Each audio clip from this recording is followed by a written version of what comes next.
खवातीन का इजलास, खवातीन की मीटिंग का मकसद, जिस तरह कोई टीचर कोई इलेक्शन लड़ता है तो वो अपनी बिरादरी के तमाम टीचरों के पास, कोई वकील इलेक्शन लड़ता है तो वो वकीलों के पास जाके बोलता है भाई मैं तुम्हारा हमजाद हूँ, तुम्हारे साथ हूँ। वैसे ही मैं इलेक्शन लड़ रही हूँ, मैं खातून हूँ, इसलिए मैंने पहले अपनी दरख्वास्त जो है वो आप लोगों के पास रखी है। और इसलिए कि औरत का दिल जो होता है वो बहुत नर्म होता है, मोम की तरह होता है। और मैं अपने हालात, अपने साथ जो पसे मंजर है वो आपके सामने पेश करने के लिए आज आप लोगों को जमा की। मैंने इलेक्शन की उम्मीदवारी का ऐलान किया। मालेगांव शहर में जो लोग इलेक्शन लड़ रहे हैं, अगर मेरे सामने शेख रशीद साहब है तो उनके साथ भी बहुत बड़ा खानदान है, अगर मुफ्ती साहब है तो उनके साथ भी बहुत बड़े फिदाइन होंगे, लेकिन मैं अकेली हूँ। खानदान के नाम पर न मेरे वालिद हैं, न मेरे भाई हैं, न कोई बहन है, लेकिन मैं आप लोगों के भरोसे पे, उस भरोसे पे कि जिस भरोसे पे आप लोगों ने 6 जनवरी को NRC के जुलूस में शिरकत करके हमारी इज्जत अफजाई की थी और इतना बड़ा जुलूस निकाला था, न सिर्फ मालेगांव, न महाराष्ट्र, हिंदुस्तान का सबसे बड़ा जुलूस मालेगांव शहर में खवातीन का निकाला गया था। ये कारनामा भी आपका, उस यकीन पर, वो यकीन पर कि जब आसफा मासूम बच्ची के साथ सरपसंदों ने उसको मंदिर में बंद करके रखा, उसके साथ बेहुरमती की, उसकी इज्जत लूटी, उस वक्त भी हमने एहतजाज किया। आप खवातीन के साथ मिलकर चूड़ियां जमा की और वो चूड़ी दिल्ली सरकार मोदी को भेजी कि तुम्हारे हुकूमत में आज एक बेटी की इज्जत महफूज नहीं है, इसलिए ये हुकूमत करने का हक तुमको नहीं है, तुम चूड़ियां पहन लो। चूड़ी वाली औरतों ने उनको चूड़ियां भेजी, तब भी आपने मेरा साथ दिया। जब मणिपुर का वाकया हुआ, ये मालेगांव शहर है जो जात बिरादरी से दूर ऊपर उठ के सोचता है, खास तौर पे खवातीन। जब मणिपुर में 2 औरतों को बरहना करके रोड पे चलाया गया फसाद में, उसकी मजम्मत करने के लिए भी हमने यहाँ एहतजाज किया, मेरी माँ बहनों ने एहतजाज किया। और हम ये नहीं जानते थे कि मणिपुर में जो औरत को बरहना चलाया गया था वो हिंदू थी, मुसलमान थी, क्रिश्चियन थी, उतना पता था कि वो एक औरत। और औरत की इज्जत, उसको बचाना, उसको ढांकना, उसकी हिफाजत करना, ये सारी औरतों के लिए फर्ज है। ये गुस्सा दिखाने के लिए मालेगांव शहर की औरतें जमा हुई। जब एक मासूम बच्चे मोहम्मद कैफ का कत्ल हुआ और उस कत्ल की मजम्मत के लिए मालेगांव शहर की औरतों ने मेरे साथ मिलकर एक कैंडल मार्च निकाला। वो ताकत, वो खवातीन की मोहब्बत, इज्जत, तुम्हारा जमा होना बार बार मुझे इस बात का सबूत दे रहा था कि मालेगांव की औरतें मेरे साथ हैं। जब हमने लाडली बहन का फॉर्म भरा समाजवादी ऑफिस पर, तो मैं ये मानती हूँ कि बाकी कई पार्टी के लोगों ने अपने ऑफिस से फॉर्म भरा, लेकिन सबसे बड़ी तादाद समाजवादी पार्टी की ऑफिस पर थी। उसकी वजह थी कि लोगों को इस बात का यकीन था कि मैं जहाँ जा रही हूँ वहाँ काम सही होता है, क्योंकि ये लोग निहाल अहमद के मानने वाले हैं। निहाल अहमद वही है जिसने हमको 42,000 पीला कार्ड बनाकर दिया था, वो भी मुफ्त में। और आप लोग हजारों रुपया खर्च कर लेते हैं, लेकिन पीला कार्ड बनता नहीं। तो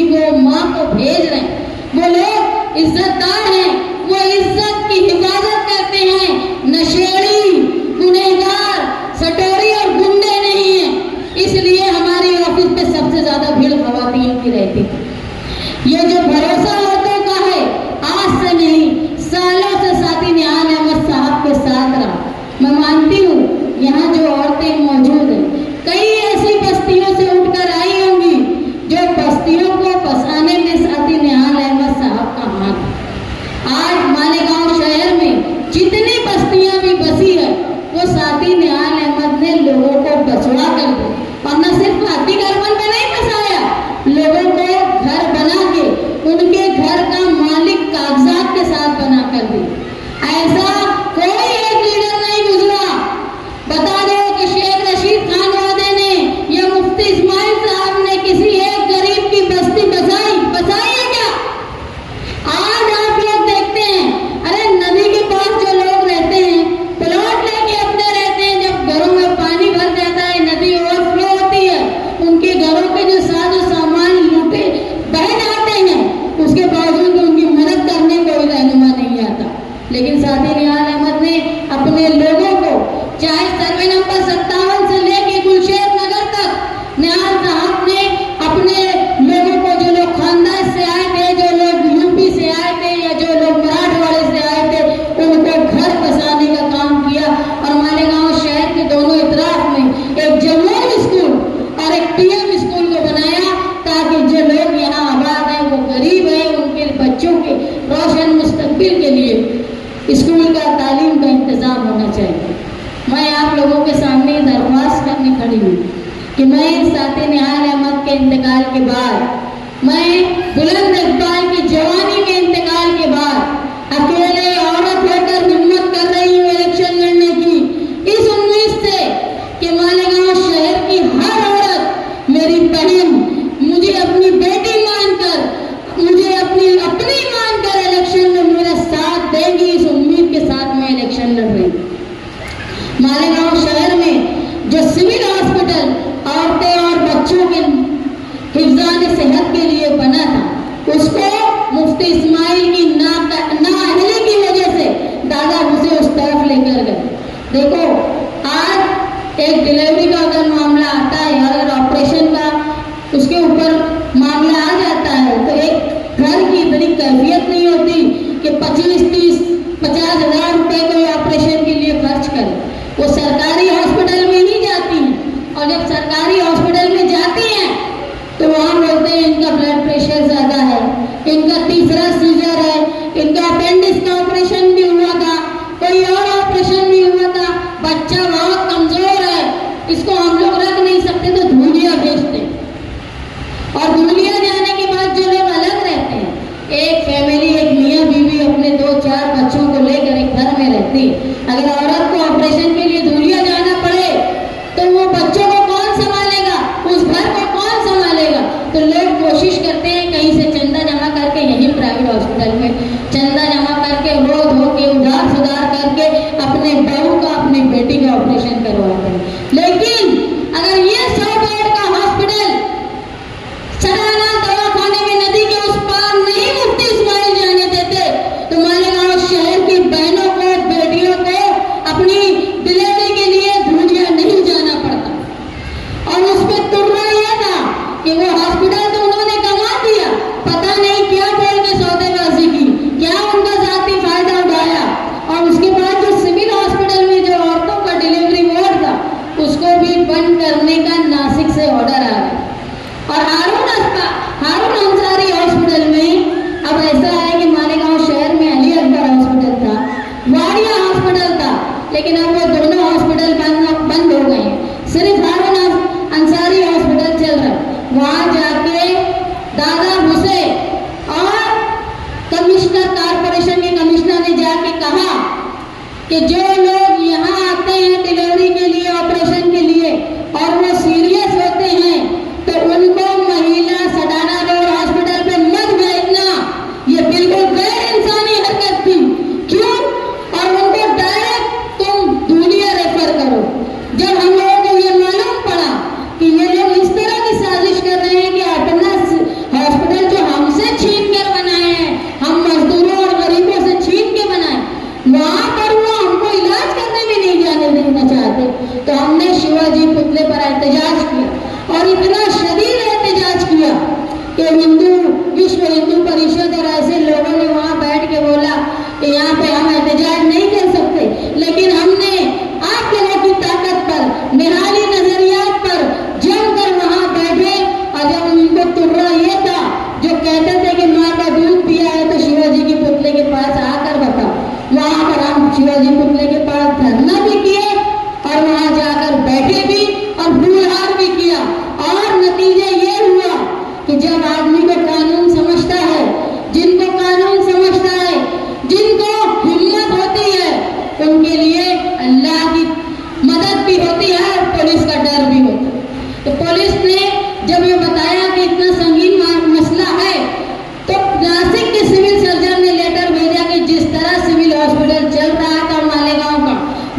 ही चलेगा।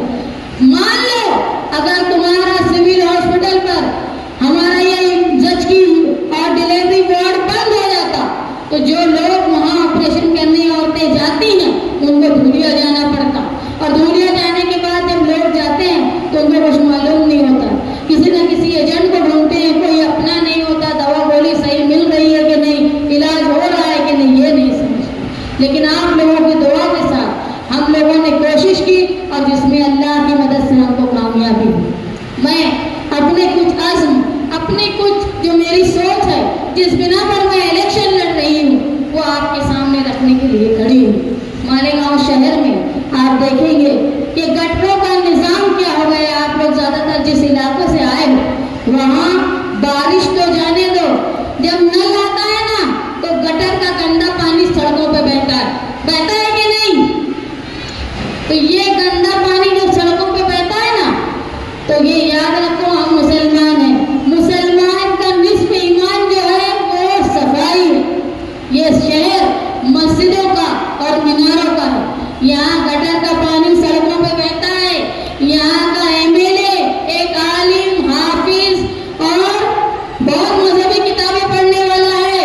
यहाँ की मेयर वो भी मुसलमान है, जो जिनको ईमान समझता है। इसके बावजूद कोई कोशिश नहीं किया कि गटर का पानी जो गंदा सड़कों पे बहता है इसको अपने जूतों में, चप्पल में लगा के लोग मस्जिद में जाते हैं, अपने घर में जाते हैं। क्या हो गया उनका ईमान? कहाँ के नहीं है आलिम और आमिन, तो ये नहीं समझते कि हमारा निस्फ ईमान तो गटर के पानी में ही खत्म हो गया। ये जवाब मांगना है। जब तुम्हारे पास कोई और मांगने आता है तो उनसे पूछो, तुम बहुत बोल रहे हो ना, तुम बहुत बड़े आलिम हो, जब निस्फ ईमान हमारा गंदा हो रहा है सड़कों पे, तो जब कहाँ था तुम्हारा ईमान? जब कहाँ थी मजहब की बातें? यहाँ जो कुछ लोग बैठे हैं, मैं साबिर भाई की वालदा को देख रही हूँ, यहाँ वसीम भाई की वालदा बैठी हुई है, बाकी मैं ज़्यादा लोगों को शायद यहाँ और कुछ लोग जो 12 नवंबर में गिरफ्तार हुए, इनके बेटे 11 महीने जेल में रहे। उस वक्त मेरे शौहर भी जेल में थे, वो जेल में रहे। इनसे पूछ लो कि शान हिंद के अलावा तुम्हारे बारे में पूछने के लिए, तुम्हारे बेटों को जेल में मिलने के लिए या तुम्हारे लिए कोर्ट में शान हिंद के अलावा कौन गया? मेरा शौहर जेल में था, मेरे पीछे कोई मेरे बचाव के लिए नहीं था, लेकिन मुझे मालूम था कि ये लोग तालीमी तौर पे कमजोर है, कानून नहीं समझते, गरीब हैं, इनको वकील की मदद चाहिए। इनके घर का जब नौजवान जेल में है तो इनके घर की कफालत मुश्किल है। जिन जिन लोगों को मेरी ताकत के मुताबिक मदद मैं कर सकती थी, मैंने उनके घरों में जाके उनके राशन भरा ताकि उनकी कफालत हो। अगर उनकी कफालत हो मुश्किल हो जाती। मेरे वालिद ने एक बार मुझे कहा था कि जब रोजगार बंद हो जाता है तो औरतें गलत काम के लिए अपने बच्चों को भूखा नहीं रखती, आवारगी बढ़ती है। इसलिए जरूरी है कि लोगों के घरों में अनाज रहे, किसी का बच्चा भूखा न सो।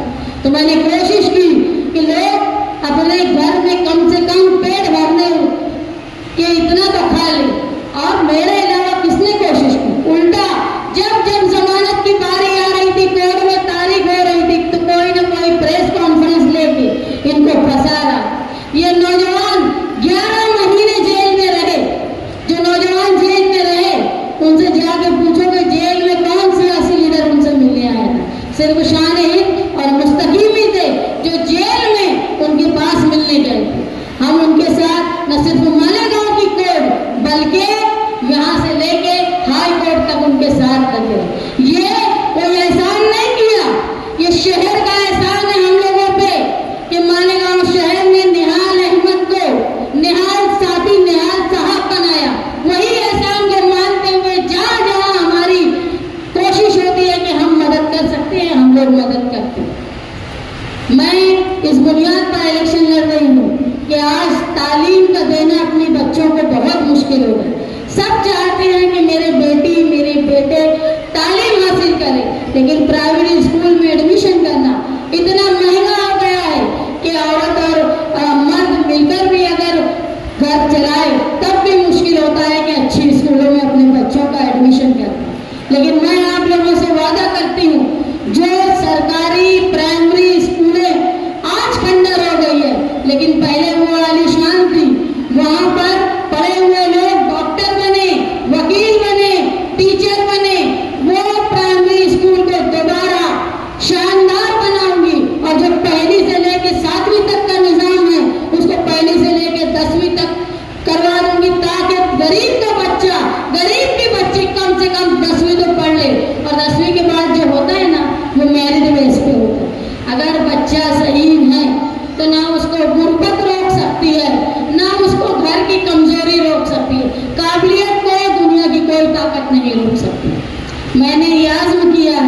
कि जिस तरह मालेगांव शहर में तुम लोग लाडली बहन के लिए 1500 के लिए लंबी लंबी लाइन लगा रहे थे और केवाईसी के लिए रात को 12 बजे से 1 बजे से खवातीन बैंकों के चक्कर काटती थी, बैंकों में बैठी रहती थी। तुम ये समझ लो वो कौन सा इलाका था, आउटर का हिस्सा जहाँ पे दादा भूसे का राज चलता है। वो दादा भूसे जो हिंदुत्व के नाम पे शिवसेना को छोड़ के बीजेपी के साथ गए, ऐसी जगह पर जहाँ रात को तुम तुम्हारे बच्चों को अपने शौहर को मना करते हैं कि नदी के उस पार मत जाना, टेंशन हो जाएगा, अगर कोई मसला है फसाद का जैसा कोई डर है तो तुम नदी के उस पार जाने को लोगों को मना करते हो। लेकिन वही औरतें पुरगा लगा के लंबी लंबी लाइन में रात भर बैठी हुई। उसकी वजह है ये शहर का नाकारा एमएलए जिसने मालेगांव शहर में जो बैंक थी उसको आगे बढ़ाने की बजाय, उसकी ब्रांच बढ़ाने की बजाय ये जो बनी बनाई यहाँ की बैंक थी वो नदी के उस पार चली गई और ये रोक नहीं पाए। ये रोके नहीं बल्कि दादा भूसे के सर का कचरा साफ करते रहे। ये नाहल की वजह से आज मेरे कौम की माओ को, बहनों को रात भर नदी के उस पार केवाईसी के लिए बैठना पड़ा। मैं आप लोगों से वादा करती हूँ, अगर आप लोगों ने मेरा साथ दिया तो तुम लोगों के लिए घर बैठे रोजगार मिले ऐसी कोशिश मैं करूँगी। चाहे वो तालीम याफ्ता औरत हो, चाहे वो गैर तालीम याफ्ता औरत हो, तुमको घर में बैठ के रोजगार मिले।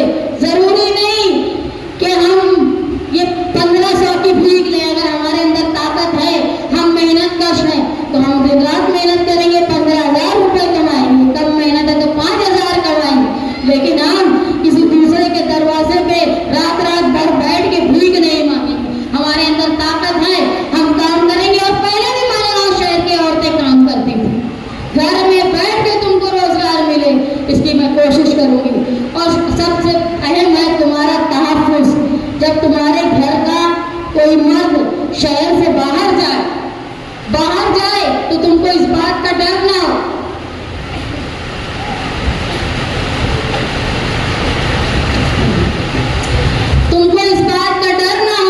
कि ट्रेन में उनके साथ कोई हादसा हो जाएगा, बस में उनके साथ कोई हादसा हो जाएगा, या 12 नवंबर के जैसा कोई वाकया हो जाएगा, या गढ़ की यात्रा में जब यात्री यहाँ से जाएंगे तो हमारी दुकानों पर, मकानों पर पथराव न करे।